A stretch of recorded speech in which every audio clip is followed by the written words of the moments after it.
Okay, so can you discuss ESY and how we get it and what parents need to know about it? Okay, ESY, extended school year. It's not summer school. It is taken place normally over the summer, although you can be entitled to it over other breaks as well. There's only two ways to be entitled to ESY, and that is either your child does not recoup after a break. Most students, all students, can regress. That's fairly normal. It's how long it takes for them to recoup that regression. If it's a long enough time, then they would be entitled to ESY. That's one way. The other is if they're at a critical learning stage, say they're just about to learn the alphabet, and they just started to learn the alphabet and a break's coming up. You may be entitled to ESY for that. You want to ask for data to be kept. Before an IEP, you ask to see that data.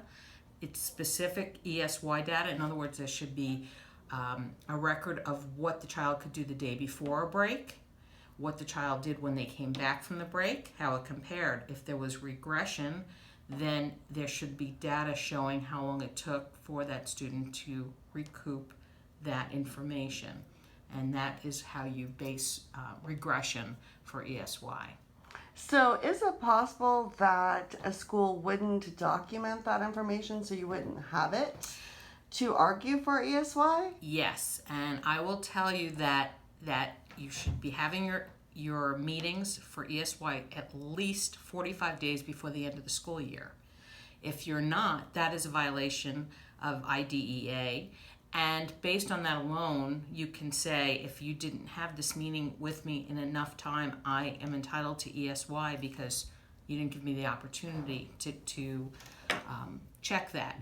Also, if you go to the meeting and you ask for the data and they don't have it, I have that more often than you can imagine.